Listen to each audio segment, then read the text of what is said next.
자, 오늘 우리에게 주시는 말씀은 구약 성경 에스겔입니다. 에스겔 37장 15절부터 23절까지 제가 봉독하겠습니다. 구약 성경 에스겔입니다. 37장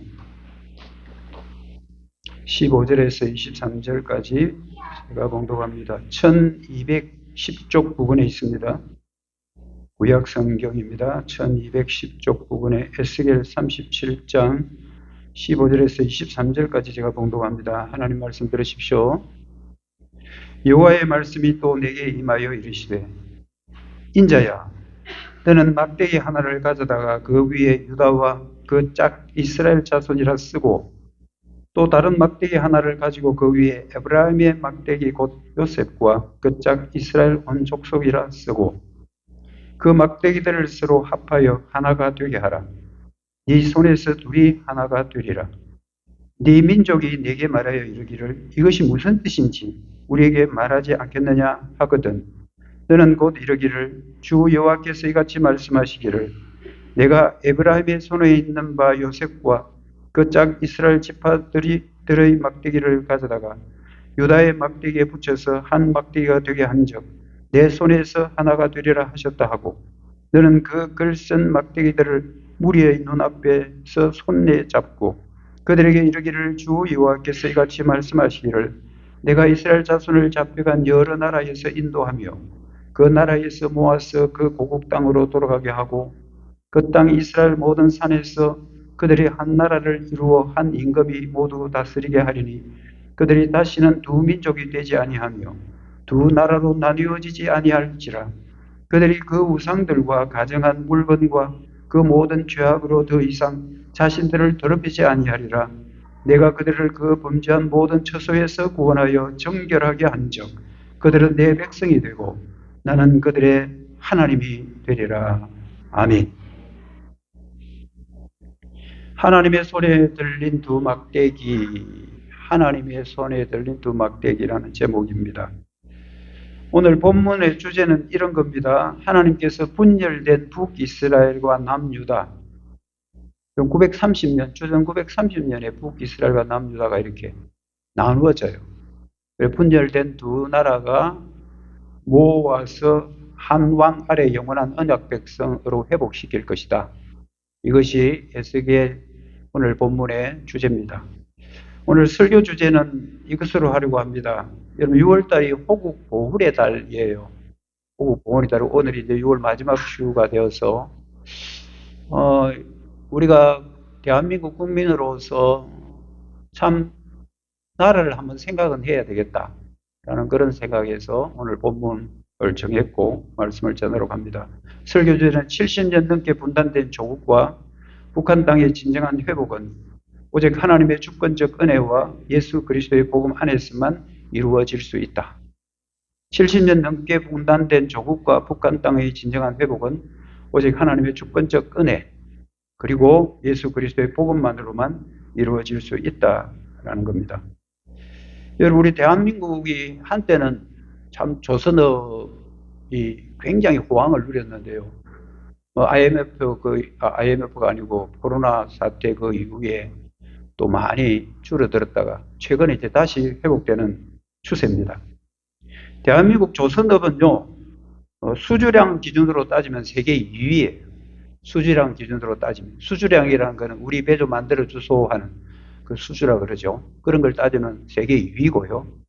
그리고 그 배 한 대의 그 부가가치세, 그 고가의 부가가치세를 따지면 세계 단연 1위입니다. 여러분, 조선소 혹시 가보셨는지 모르지만 우리나라에도 뭐 조선소가 울산에도 있고 그다음에 거제도도 있고 거의 뭐 다 해안을 가지고 있는데 그 조선소, 우리 삼천포도 여러분 조선소가 있어요. 조선소가 있죠. 조선소 가보면 제일 많이 하는 일이 뭐냐면 용접입니다. 용접. 그것은 볼트 너트 같은 걸 가지고 이렇게 꽉 조은다고 해서 강한 바람 그리고 폭풍 만나면 그게 금세 또 다시 갈라져 버려요.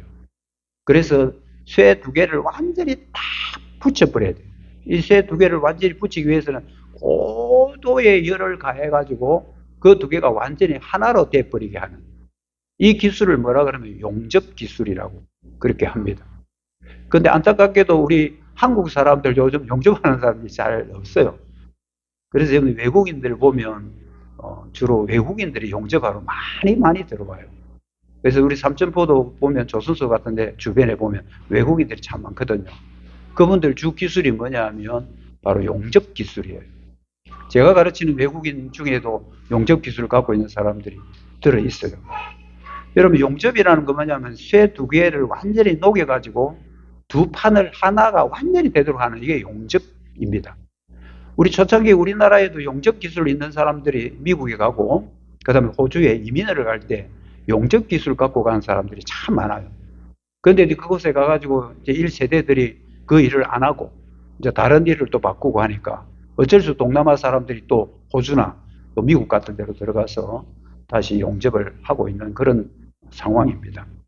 수천 도의 강력한 불꽃을 태워 이 쇠를 다 그냥 하나로 만들어버리는 이게 용접 기술이다. 제가 이 용접 이야기를 왜 하느냐 하면요. 하나님께서 오늘 본문에도 보면 북이스라엘과 남유다 이 두 나라를 그냥 하나로 만들어버리는 그 일이 오늘 본문에 나와 있기 때문에 제가 먼저 용접 이야기를 좀 했습니다. 오늘 이 본문의 배경을 여러분들 잠시 보면 주전 597년 제2차 포로 때 여러분 이 에스겔이라는 사람이 저 바빌론의 포로로 잡혀가요. 포로로 잡혀가가지고 그곳에서 이제 살게 되는데 하나님께서 에스겔 선지자를 불러서 강력한 메시지를 하나 주는 게 뭐냐 하면 이 내가 시키는 대로 해라.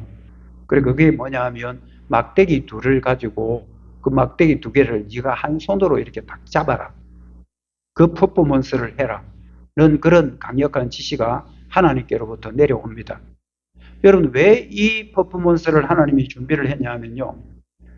에스겔 선지자가 포로로 잡혀간 그 훨씬 이전에 여러분 솔로몬이라는 왕이 있었어요. 그 솔로몬 왕이 이제 유다의 세 번째 왕인데 첫 번째 왕은 사울, 두 번째가 다윗, 솔로몬이 세 번째 왕이에요. 그 세 번째 왕 그때 주전 930년경에 이 두 나라가 북과 남으로 이렇게 나눠져 버려요. 그래서 북이스라엘과 남유다는요 너무 사이가 안 좋아요. 여러분 우리나라가 그런 지금 처지가 비슷한 처지예요. 북하고 남하고 같은 민족인데 나눠져 버렸고 그리고 지금 우리나라도 현실이 남북이 아직도 갈라져 있는 상황이잖아요. 그래서 이런 것들을 하나님이 보여주는 그 본문이 오늘 에스겔 37장인데 오늘 여러분 본문 앞에 여러분이 잘 아는 참 재밌는 이야기가 마른 뼈가 서로 탁 붙는 그 환상이 먼저 나와요. 그래서 뼈들이 막 있는데 가보니까 그 뼈들이 쓸모없는 뼈들이잖아요. 전부 다. 근데 그 뼈들이 서로가 툭툭툭툭툭툭툭 이렇게 만나서 나중에 거기 하나님이 생기를 불어넣으니까 그 뼈들이 살아나는 그 환상의 본문이 오늘 본문 바로 앞쪽에 한 단락으로 되어 있습니다. 그런데 마른 뼈가 다시 살아나는 것만으로는 하나님의 계획이 완성된 것은 아닙니다. 하나님은 수백 년 동안 오랫동안 서로가 나누어져 있던 북과 남을 하나로 한 몸 되게 이루기 위하여 하나님께서 이 환상을 보여주신 거예요. 하나님은 절망지의 포로지 바벨론에서 도무지 합쳐질 수 없는 북이스라엘과 남유다를 하나로 묶는 그 일을 하겠다. 누가 하겠다? 내가 그 일을 할 거야. 내가 할 거니까 에스겔 너는 그 포로로 잡혀있는 백성들에게 네가 알려라. 그리고 네가 퍼포먼스를 보여주라. 그 일은 내가 반드시 이룬다는 겁니다. 정말 우리가 할 수가 없는 일이지만 하나님은 할 수 있는 것을 보여주는 아주 강력한 구속사적인 경륜 속에 일어나는 메시지.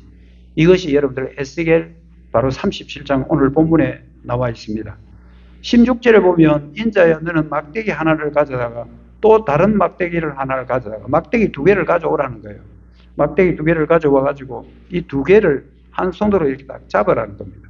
그러면 이쪽 막대기 끝이 여기 가운데 있고 저쪽 막대기 끝은 이쪽 가운데 있고 그 두 개를 이렇게 딱 잡으면 하나처럼 보이잖아요.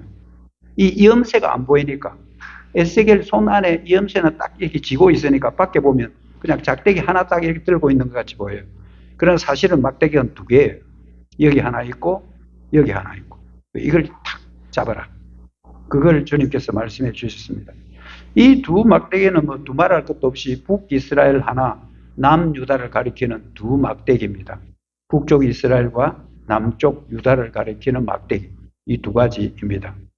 오늘 본문은 하나님의 주권이 정말 우리가 상상할 수 없는, 그럼에도 할 수 있는 완벽한 하나됨을 하나님이 어떻게 이루어가고 있는지, 그리고 오늘날 지금 분단의 아픔 속에서 계속 남북과 대치하고 있고, 그럼에도 불구하고 북쪽에서 지하교회에서 예배를 드리고 있는 우리와 같은 성도들, 그들이 우리가 언제 한번 합쳐져서 함께 예배 드릴 그날이 올까라는 그런 소망의 메시지, 이것도 우리는 오늘 본문을 통해서 들을 수 있는 메시지입니다.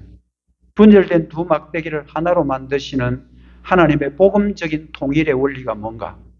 하나님이 어떻게 과연 통일을 시키는가? 인간관계도 마찬가지고 가정도 마찬가지고 모든 공동체가 마찬가지예요. 우리 인간의 노력으로 무슨 협약과 조약을 맺는다고 그게 하나 되는 것은 결코 아니에요. 하나 되게 하는 건 유일한 방법, 그것을 여러분들이 오늘 말씀을 통해서 듣게 될 것입니다. 그런데 먼저 왜 사람들이 이렇게 분열이 될까? 왜 자꾸 나누어질까? 그냥 하나로 이렇게 둥실둥실하게 살면 얼마나 좋아요. 서로가 위로하고 격려하고 같이 재미있게. 그런데 이 인간 사회에서는 끊임없는 분열이 계속 일어납니다. 어제까지 지냈던 사람이 어떤 한 사건 때문에 나는 너하고 오늘부터 지낼 수 없어. 끝이야. 이것도 지금 현재도 아마 분열이 일어나고 있을 겁니다. 이 분열은 어떻게 일어나게 되는 것인가? 18절과 19절에 보면 인자여 너는 막대기 하나를 가져다가 그 위에 유다와 그짝 이스라엘 자손이라고 하나를 쓰고 또 막대기 하나 더 가져와가지고 에브라임의 막대기라고 해놓고 요셉과 그리고 이스라엘 온 족속이라고 써라. 그리고 나서 그 두 막대기를 서로 합하여 하나가 되게 하라. 네 손에서 둘이 하나가 되게 하라. 조금 전에 제가 설명했던 그거예요. 작대기 두 개를 한 손으로 탁 이렇게 잡는 거예요. 이 염새는 가운데 있습니다. 안 보입니다. 이건 밖에 손으로 읽고 있으니까 안 보이지. 그렇게 하라는 겁니다. 여러분 여기 에브라임이라고 말한 거 여기 조금 주목하셔야 되는데요.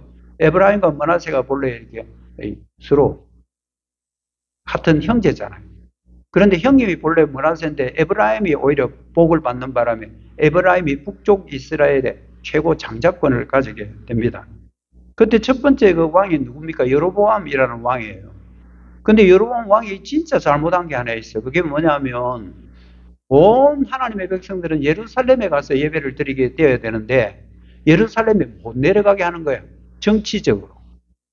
예루살렘에 내려가 가지고 자기가 지금 북이스라엘 왕이 됐는데 자기를 따르는 무리들이 남쪽으로 동화될 것 같으니까 그러니까 아예 예배도 못 드리도록 밑에 못 들어가도록 그렇게 해서 북쪽에 예배 드릴 수 있는 금송아지 우상을 만들어 놓고 너희들은 오늘부터 예배를 여기 와서 드려라. 예루살렘에 내려가면 안 된다. 북이스라엘에서만 예배 드리도록 내가 해줄 테니까 거기서 예배 드리라고 했던 왕이 여로보암 왕입니다. 여러분 여로보암이 왜 이 일을 했느냐 하면요. 자기의 그 입지, 정치적인 입지, 자기는 여로보암이고 남쪽 유다의 민족도 아닌 북이스라엘의 왕이긴 하지만 너무 입지가 약한 거예요. 불안한 거예요. 그러니까 자기를 좋아하는 사람들이 다른 데로 넘어갈 것 같은 그 불안감 때문에 결국 자기의 권력욕, 그리고 자기의 이기심, 자기의 탐욕 이런 것들로 인해서 남북이 나누어지게 되는 겁니다. 이것을 이제 네 손 안에서 하나로 붙여라. 네 손 안에서 두 막대기를 딱 붙여서 서로가 연결되게 하라고 하나님은 에스겔 선지자에게 그런 지시를 한 겁니다. 이것은 손에 안 보인다라는 것은요. 자기의 능력으로 되는 게 아니다 이 말입니다. 자기 손에 보이지 않도록 이 염세를 이렇게 들으라고 하는 것은 뭔가 다른 어떤 큰 능력에 의해서 보이지 않는 어떤 손에 의해서 그 일이 이루어질 거라는 것을 에스겔에게 먼저 알려줍니다. 여러분 우리 6월달은 호국 보훈의 달이에요. 호국 보훈이라는 말은 여러분 다 아시죠? 우리 국가, 우리 민족을 위해서 피를 흘렸던 사람들, 그리고 그 사람들을 우리가 어떻게 하든지 그 사람들이 베푼 그 은혜에 우리가 보답하면서 우리도 이 나라를 사랑하고 이 나라를 지키면서 살자. 이게 호국 보훈의 달의 의미잖아요. 그래서 저와 여러분은 먹고 사는데 물론 바빠서 그럴 수 있겠지만 여러분 6월달 이제 얼마 남지 않는 이 나머지 6월달이라도 오늘이라도 정말 우리나라를 한번 생각하는 그런 시간을 가져야 됩니다. 아직까지 한반도는 남북으로 나누어져 있고요. 이념적 분열 속에 있습니다. 물론 여러 가지 정치적인 이유가 있겠지만 이것도 역시 영적으로 볼 때는요. 무신론적 사상이 깔려있는 공산주의, 그리고 세속적 물질주의에 빠져있는 남한과 북한, 이 두 나라가 극명하게 갈라질 수밖에 없는 것은 우리가 영적으로 일단 북이든 남이든 그 구성을 이루고 있는 사람 누구든지 죄악된 본성을 갖고 있는 죄인인 인간이라는 거 제일 먼저 우리가 인정을 해야 됩니다.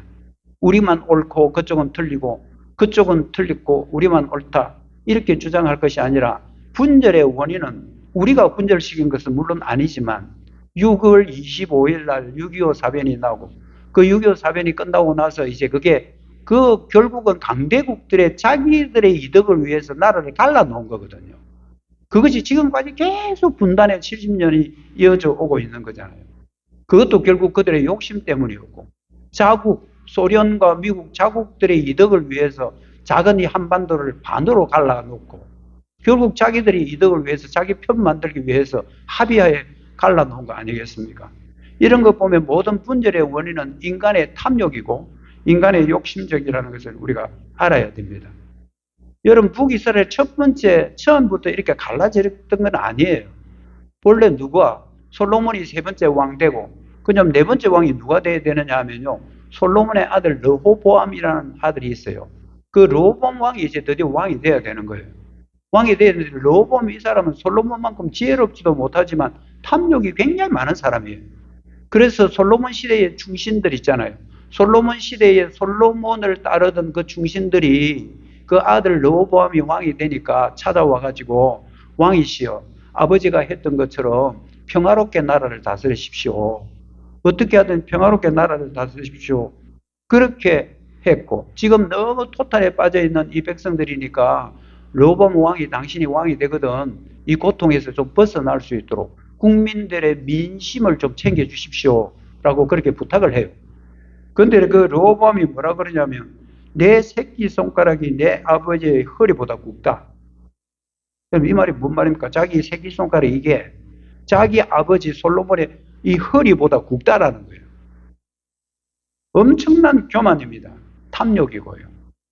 그래서 결국 그것 때문에 나는 그렇게 못해. 그러니까 나라는 결국 두 동강으로 나누어진 거예요. 나라가 나누어지는 것은 인간 본성에서 오는 죄악된 본성에서 오는 탐욕, 그리고 이기심, 우상 숭배 이런 것에서 오는 것인 것을 우리는 분명히 알아야 됩니다. 오늘날 우리 사회를 한번 보십시오.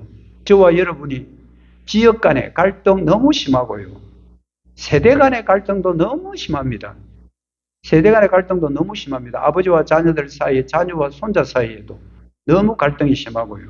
집 안에도 어떤 정치적인 이념 때문에 아버지와 자녀, 시어머니와 며느리 이런 사람들의 관계에 고부 갈등이 아니라 정치 갈등으로 분열되어 있는 게 지금 현재 우리 대한민국입니다. 노사 간의 갈등은 또 심하죠. 이렇게 계속 극단주의로 분열 극단주의로 계속가는 이유가 여러분들 뭐겠습니까? 그건 결국 자기 이기심이에요. 이기심이라는 건 내 이득 위하면 뭐든지 하는 거잖아요. 이타심은 다른 사람을 배려하는 거고 이기심은 내 것 챙기는 거고 그리고 상대편을 어떻게 하든지 깔아 뭉개야만 내 마음과 내 생각이 안 들면 상대편을 깔아 뭉개버려야만 오히려 자기가 이겼다고 생각하는 교만 이런 것들이 분열의 원인이라는 것을 우리는 알아야 됩니다.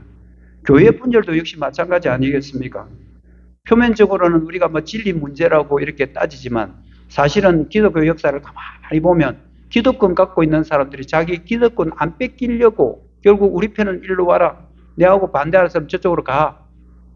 그렇게 해서 계속 분열되어 왔거든요. 기득권을 뺏기지 아니라는 인간의 욕심과 탐욕, 이런 것들이 분열을 만든다라는 겁니다. 여러분, 인간관계 속에도 마찬가지입니다. 저 사람이 참 나에게 잘해주면 우리 편, 저 사람이 나에게 조금이라도 싫은 소리 하면 내 편 아니야. 그렇게 되니까 결국 인간관계에서도 분열이 일어날 수밖에 없죠. 십자가 복음 안에서 내 이심, 내 탐욕들을 내려놓지 않는 이상, 아무리 인간이 조약을 맺고 악수를 하고 우리 다음에 그러지 말자고 해도 그건 결국 돌아올 수 없는 강을 넘어버린 것이라는 거, 우리가 이것을 알아야 됩니다. 제가 처음 말씀드린 건 뭐겠습니까? 분열의 원인은 결국 인간의 죄 때문이다라는 말씀 드렸습니다. 자, 그렇다면 이 사람들을 다시 하나로 묶는 것은 누구의 손으로 가능하냐? 19절입니다. 너는 곧 이르기를 주 여호와께서 이같이 말씀하시기를, 쭉 빼고 같은 말 반복되니까요. 제일 뒤에 보면 내 손에서 하나가 되리랍니다. 니는 퍼포먼스로 네 손으로 작대기 두 개를 잡고 하나같이 보이게 했지만 결국은 그 두 막대기를 진짜 하나 되게 하는 것은 나야, 내 손이야. 이 내 손은 여호와의 손입니다. 하나님의 손입니다. 여러분, 17절에는 에스겔이 두 막대기를 쥐고 있지만 오늘 본문에는 하나님, 내 손, 베야디, 내 손이 하나로 만들 수 있는 전능의 손이 될 거야 라고 그렇게 선포하신 것입니다. 여기서 말하는 이 하나라는 이 단어가 참 중요한 단어예요. 에하드라는 건데요. 이건 여러분들 뭐 짝대기 두 개를 뭐 본드로 붙여 놓는다고 되는 그 하나도 아니고요. 줄 막 이렇게 고무줄로 묶어가지고 두 개가 하나처럼 보이게 하는 것도 여기서 말하는 에하드, 하나라는 뜻이 아니에요. 여기서 하나라는 뜻은 뭐냐면요. 완전히 과학적인 일들이 일어나서 두 개가 하나처럼 딱 그냥 붙어버리는 거예요. 용접이 그렇다 이 말이에요. 용접이 두 개를 완전히 녹여가지고요. 딱 붙여버리면 딱 하나처럼 보이고 얼마나 단단해지겠습니까? 두 개가 딱 하나가 돼버리는데 그 단단함은 이루 말할 수 없죠. 그러니까 그 큰 풍랑이 일어나고 바람이 일어나는 그 큰 대회에서 그 배가 정말 아무리 커도 10만 통, 20만 통 돼도요. 파도 한번 쳐버리면 그 배가 가운데가 완전히 갈라져 버릴 정도로 자연의 힘은 무섭거든요. 그런데도 그게 견딜 수 있는 힘은 이게 붙이고 또 여기 쇠를 또 붙이고 계속 욕집을 해서 몇 겹 붙여가지고 그렇게 만들어진 배이기 때문에 견고하게 견딜 수 있는 겁니다. 여기서 말하는 에하드 하나라는 것은 완전히 과학적으로도 딱 융합된 상태, 진짜 두 개였지만 하나가 된 상태를 표현할 때 쓰는 말입니다. 북이스라엘과 남유다가 이렇게 하나가 될 거라고 하는 그 1차적인 성취는 여러분 어디서 일어나는지 아십니까? 포로에서 돌아오는 538년입니다. 북이스라엘과 남유다가 같이 이제 돌아오게 되는 것. 이것으로 인해서 하나님의 약속이 1차적으로 성취가 됩니다. 내 손 안에 하나가 될 거다. 1차적으로는 포로에서 귀환하는 그게 첫 번째 성취예요. 그렇게 해서 인간의 구원도 인간의 역사도 하나님의 손에 달려있고 하나님의 절대 주권 아니면 안 된다라는 것을 말씀해 주고 있습니다. 분열된 나라나 가정이나 교회 공동체, 모든 통일은 인간이 협상 테이블에서 언론한다고 되는 게 아니에요. 우리나라도 여러분들 뭐 하나 만들어 보려고 그 전에 대통령하고 북한의 김정은입니까? 같이 내려와가지고 막 협상도 하고 뭐 비밀 회의도 하고 얼마나 많이 했습니까? 여러분 그런 거 가지고 안 된다는 거예요. 하나를 만들 수 있는 것은 하나님의 주권적인 역사 속에 하나님의 손에 달려 있다는 것을 우리에게 말씀해 주는 게 에스겔서의 말씀입니다. 여러분 창세기 보면 참 재밌는 사건이 하나 나오는데요. 같은 쌍둥이 형제가 있어요. 야곱과 그리고 에서였잖아요. 근데 에서가 형이에요. 야곱은 동생이에요. 근데 에서 이 사람보다 야곱이 너무 지혜로워. 말이 좋아서 지혜롭지. 야곱은 잔머리 잘 돌리는 동생인 거예요. 그 잔머리를 진짜 잘 돌려가지고 자기 형님이 갖고 있는 장자권도 뺏어버리고 자기 형님이 갖고 있는 상속권도 뺏어버리고 그래서 결국 에서의 미움을 받아서 저 멀리 도망가거든요. 도망갔다가 거부가 돼가 다시 돌아와요. 그런데 걱정이 뭡니까? 참 걱정 하나가 있는데 그건 누구냐면 에서 자기 형님입니다. 형님이 내를 그냥 두겠나? 내가 그렇게 몹쓸 짓을 했는데 형님이 딱 미루고 있다가 내가 나타나면 아마 나를 죽일 거야. 굉장히 불안해합니다. 근데 그때도 좀 잔머리 굴려요. 어떻게 잔머리 굴리냐 하면 형님이 나를 만나러 오기 전에 먼저 뇌물을 자꾸 보내는 거야. 뇌물을 막 바리바리 싸가지고 먼저 탁 보내고, 그러면 얼굴이 푸르르 막 잡으러 오다가 이게 뭔데? 이러면 저 동생 야곱이 보낸 예물입니다. 그래 뭔지 한번 보자. 좋네. 이렇게 해서 마음을 자꾸 이제 풀려고 작전을 짜요. 근데 그게 안 먹혀 들어가요. 먹혀드는 방법이 딱 그 뒤에 나옵니다. 그게 뭐냐면 야복강에서 야곱이 하나님과 만나는 거예요. 하나님과 만나가지고 둘이서 둘이라는 표현이 좀 그런데 하나님 사자하고 야곱하고 밤새도록 씨름하고 싸우잖아요. 그러다가 결국 야곱의 이 환도뼈, 뼈가 위골이 돼가지고 다리에 못 걸어 쩔룩쩔룩 완전히 이제 박살난 거지, 자기 몸이. 그때 드디어 하나님께서 에서의 마음을 흔들어 놓습니다. 에서의 마음을 흔들어 놓고 기적처럼 에서 형님이 돌아와서 칼로 자기를 해하는 게 아니라 오히려 끌어안고 입을 맞추고 이렇게 절대적으로 환영을 하고 눈물의 화해를 하게 되는 장면이 나옵니다. 여러분, 그 뇌물 가지고 되는 게 아니었던 거 아시겠죠? 하나님께서 야곱을 그렇게 먼저 변화시키고, 그리고 나서 에서의 마음도 하나님이 움직여 놓으니까 그 두 사람이 하나가 된 교훈이 잘 나와 있습니다. 우리 남북 간의 긴장이 계속되고 있는데요. 물론 경제 지원도 해야 되고, 그리고 외교적인 조약도 맺을 필요가 있지만, 그거로는 여러분 결코 하나 될 수가 없다라는 거. 우리는 오랜 기간 동안 우리의 신앙의 선배들, 우리 인상의 선배들도 이미 보가워서 잘 알고 있잖아요. 근데 다음 세대들은 그런 것들을 잘 몰라요. 전쟁을 안 겪어보고, 저도 전쟁은 안 겪어봤잖아요. 제가 1958년생이니까 50년도에 전쟁이 일어났거든요. 근데 저는 몰라요. 근데 우리는 학교에서 참 많이 배웠어요. 그래서 어떻게 방공이라는 수업이 있어가지고요. 그래서 저는 진짜 공산군들이 머리 이런 데 막 뿔이 난 줄 알았어요. 그 정도로 우리가 교육을 받았어요. 뿔 난 줄 정도로. 그래서 그때는 정말 나라를 사랑하는 마음도 많았고요.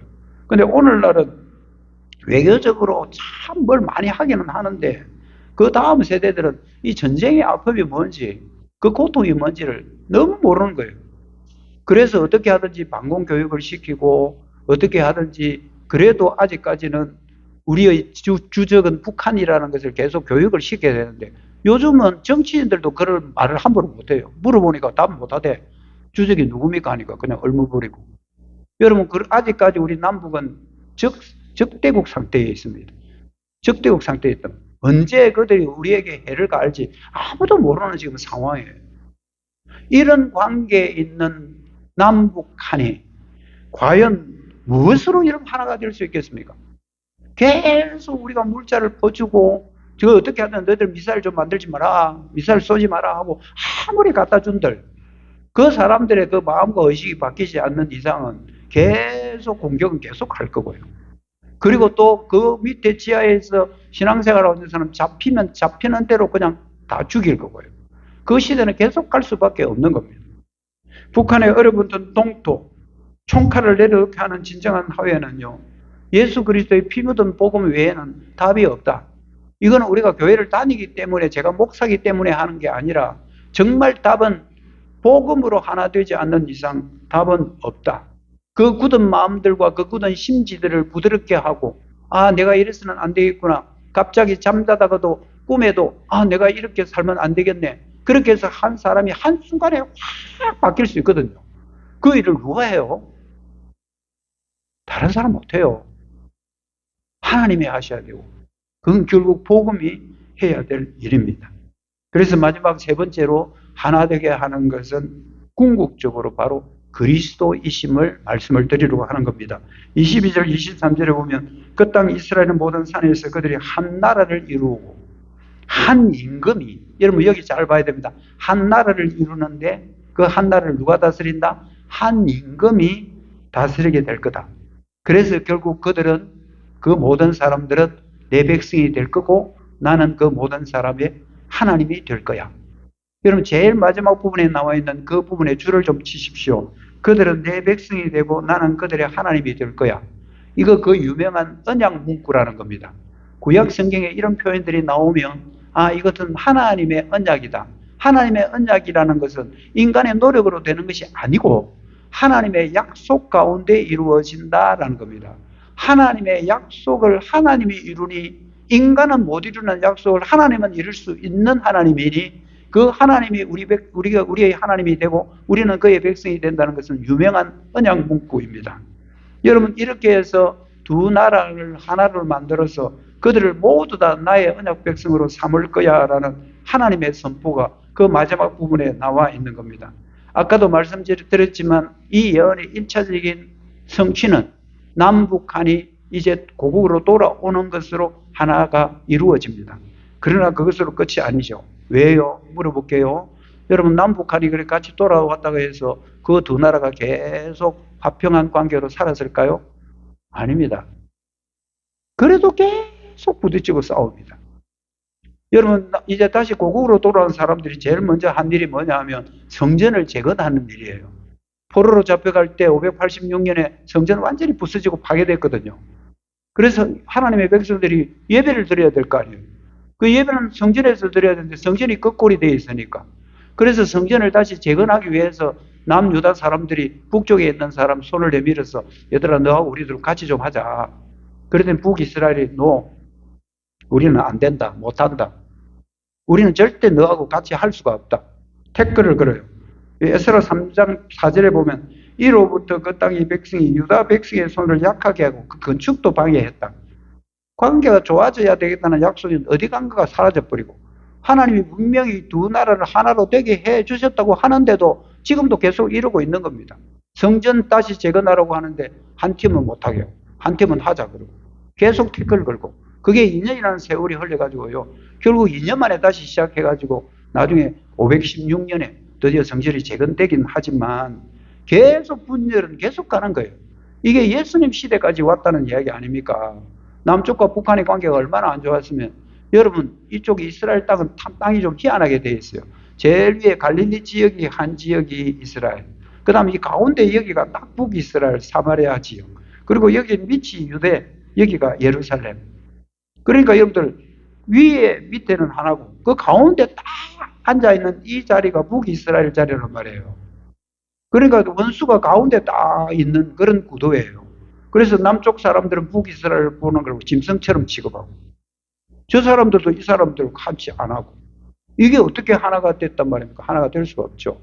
그래서 여기 갈릴리에 있는 사람들이 예루살렘에 절기 지키러 오면요, 이 사마리아를 쭉 내려오면 금방 쭉 스트레이트로 쭉 내려오는데 그렇게 못 와요. 그 사마리아가 다 가운데 딱 진을 치고 있으니까. 그럼 어디로 가요? 갈릴리에서 저 요단강을 건너서 저 바깥으로 빙 둘러서 또 쭉 밑으로 들어가지고 여리고 이쪽으로 해가지고 이리 들어와야 예루살렘으로 들어간단 말이에요. 못 가요. 근데 그걸 딱 가운데 뚫고 들어오면 첫 번째 분이 누굽니까? 예수님이거든. 예수님이 이 땅에 오셔가지고 야 사마리아로 가자. 제자들이 깜짝 놀라면서 예? 사마리아로 간다고요? 사마리아 그 원수 같은 엑스 그들한테 간단 말입니까? 내 가야 돼. 그 예수님이 들어가시죠. 그리고 사마리아에 복음 전하고요. 수가성의 여인이 회개하고 돌아오고. 여러분 그렇게 서로 사이가 좋지 않게 예수님 시대까지 왔다는 것을 제가 지금 여러분께 말씀드리는 겁니다. 그러면 하나님이 함께 하겠다는 이 약속이 1차적으로 포로기호 안에서 이루어졌다 하더라도 그러면 이렇게 사이가 안 좋은걸요? 뭐가 하나가 됐습니까? 그런데 그걸 하나 되게 하는 궁극적인 것은 바로 예수 그리스도이심을 우리에게 말씀해 주는 게 오늘 본문의 핵심입니다. 결국 하나 되게 하는 것은 예수 그리스도시다라는 것을 말씀합니다. 여러분 에베소서 1장 10절에 참 좋은 말씀 하나 나와요. 하늘에 있는 것이나 땅에 있는 것이나. 여러분 영적 세계에도 마찬가지고 이 땅 세계도 마찬가지입니다. 하늘에 있는 것이나 땅에 있는 것이나 다 그리스도 안에서만 통일됩니다. 우리가 남북 통일, 우리의 소원은 통일. 요즘 우리의 소원 통일 노래도 안 부르더라고요. 옛날에 우리는 그 노래 얼마나 많이 부르냐. 우리의 소원은 통일. 얼마나 많이 부르요. 요즘 그 노래가 가사도 제가 잊을 만큼 부를 기회가 없어졌단 말이에요. 근데 여기 나와 있는 통일과 물론 성경에 나와 있는 통일은 좀 다르지만 통일시킬 수 있다는 것은 하나 된다는 것은 똑같은 의미예요. 이걸 통일시키는 것은 오직 그리스도 안에서만 통일된다. 그리스도 안에서만 하나 될 수 있다. 아무리 마른 뼈들이 함께 합쳐져가지고 백석이 회복된다고 하지만 그 남북 간의 그 갈등은 계속되어 왔고 우리나라도 역시 마찬가지고 그럼 과연 무엇으로 하나가 될 수 있단 말입니까? 좀 긴 본문이긴 하지만 에베소서 2장 13절 18절 읽고 제가 말씀을 마무리하겠는데요. 한번 쭉 제가 읽어보겠습니다. 이제는 전에 멀리 있던 너희가 여러분 그리스도 안에서라는 말 그리스도 안에서 그리스도의 피로 가까워졌다. 그는 우리의 화평이시다. 예수님이 우리의 화평이시다. 두 개로 나누어 있던 나라를 둘로 하나를 만들고 원수된 것들 곧 중간에 막혀 있는 그 죄악의 담을 예수님의 자기의 몸으로 다 흘러버리고 법조문으로 된 계명을 율법을 예수님이 다 없애버렸으니 이는 따로 놀던 둘로 자기 안에서 한 사람으로 지어서 화평하게 하시고 또 십자가로 이 둘을 한 몸으로 하나님과 화목하게 하려 하심이라. 또 오셔서 먼 데 있는 너희에게 평안을 전하시고 가까운 데 있는 자들에게 평안을 전하셨다. 먼 데 있는 자들은 이방인들이고 가까이 있는 자들은 유대인들이고요. 먼 데 있는 북한 사람과 가까이 있는 남쪽 사람들이 평안을 전하시고 그리고 이는 그로 말미암아 우리 둘이 한 성령 안에 아버지께 나아감을 얻게 하려 하심이라. 한 성령 안에서 함께 나아가는 것. 여러분 이것이 뭡니까? 그것이 바로 하나님의 최종적인 목적입니다. 회복된 나라는 오직 예수 그리스도 안에서만 온전해집니다. 예수 그리스도의 통치 아래 있을 때 하나 됩니다. 부부싸움 자주 하시면요. 그 부부싸움을 안 하게 하는 방법이 뭐냐 하면 남편도 예수님 안에 있고 아내도 예수님 안에 있으면 화평해집니다. 은퇴하고 나이가 지나면 지날수록 더 애들이 돼요. 애들이 돼가지고요. 남자는 자꾸 여성화되고요. 여성들은 오히려 더 남성화되고요. 이렇게 해서 가면 갈수록 사이가 좋아져야 되는데 가면 갈수록 사이가 더 나빠지고 더 싸우는 지점이 많다고 그래요. 우리도 가끔씩 싸웁니다. 뭐 우리도 완벽한 가정은 아니지만 어쨌든 그럴 때 남편도 그리스도 안에 있어야 되고 아내도 그리스도 안에 있어야 이게 하나로 풀리지. 결국 자기 고집 갖고 계속 싸우면 자 우리 뭐 커피 한잔 마시고 마음 풀자. No. 안 되는 거예요. 여러분들 오직 예수 그리스도 안에 있으면 하나님과도 하나가 되고요. 예수님과도 하나가 되지만 성령의 하나 되게 하심에 따라서 인간관계도 하나 되고 모든 연합체, 모든 공동체도 하나가 되는 것입니다. 그것은 예수님의 통치로만 가능합니다. 우리가 믿고 고백하는 웨스트민스터 소요리 문답 제26문에 이런 질문이 있어요. 그리스도께서 어떻게 왕의 직분을 행하셨나? 예수님은 세 직분을 행하시는데 그 중에 하나가 왕의 직분이거든요. 예수님은 그 왕의 직분을 뭐로 행하셨나? 답은 이렇습니다. 우리를 복종하게 하시고 우리가 예수님에게 복종하게 하시고 예수님이 다스리시고 보호하시고 모든 원수를 이기심으로 예수님은 왕적 직분을 감당하셨다. 이 말이 뭐겠습니까?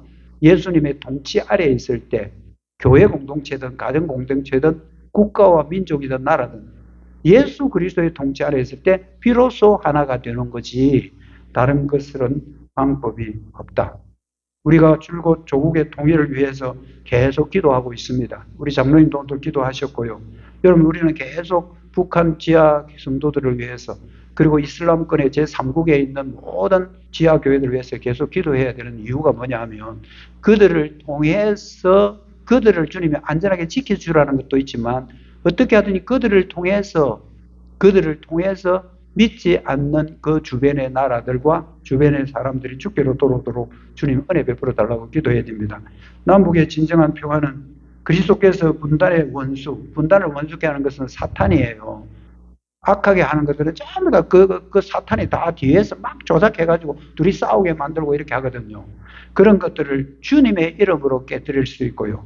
그렇게 될 때 우리 남북도 비로소 하나가 될 날이 올 겁니다. 여러분 절대 절망하지 마시고요.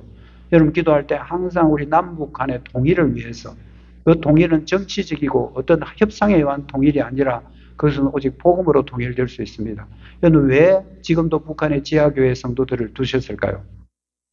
그들을 통해서 주님은 반드시 그 복음을 회복시킬 그 날이 계속 있을 것이라는 암시임을 우리는 알아야 됩니다. 이제 말씀을 마무리합니다. 오늘도 우리는 북한 동포를 위해서 계속 기도해야 됩니다. 우리는 이런 생각 버려야 됩니다. 아이고 이래가지고 뭐 통일되겠나? 아이고 통일될 리 없지만 저 사람들하고 통일한다고 해서 우리가 똑같이 살겠나? 굉장히 부정적으로 이야기를 하는데요. 맞습니다. 현실적으로는 그렇습니다. 그러나 우리에게 답은 있습니다. 하나, 예수 그리스도 안에서 복음 안에서는 통일될 수 있다. 왜? 그분이 그 일을 위해서 이 땅에 오셔서 죄인된 우리와 하나님 사이를 화목케 하셨기 때문에 얼마든지 멀리 있는 관계들을 회복시킬 수 있는 것은 오직 예수 그리스도의 복음입니다. 우리는 남북한 우리나라를 사랑하고 그리고 어떻게 하면 우리 동포가 하나 되는 그날을 계속 소망하면서 이 호국 보훈의 달에 한 번쯤은 우리나라를 생각하고 이 나라를 위해서 기도하고 우리나라가 정치적으로나 경제적으로나 회복되고 또 북한과의 복음이 통일되는 그날이 속히 오도록 기도하고 언젠가는 그 지하 성도들과 한 곳에 모여서 예배드릴 그날을 꿈꾸며 소망하며 그들과 함께 손잡고 둥지돌기 춤추며 정말 우리가 받은 복음에 기뻐하는 그날이 속히 오기를 주님의 이름으로 축복합니다. 기도하겠습니다. 하나님 감사합니다. 오늘도 우리를 이곳으로 부르시고 6월달 호국 보훈의 달을 맞이해서 이 날을 다시 한번 생각하기 위하여 에스겔서를 통해서 말씀 주심을 감사합니다. 어떻게 하든지 우리가 이 나라를 더욱더 사랑하고 이 나라의 정치적으로 경제적으로 다 안정되도록 기도할 뿐만 아니라 남북한이 복음으로 통일되는 그날을 소망하며 기도하는 저희들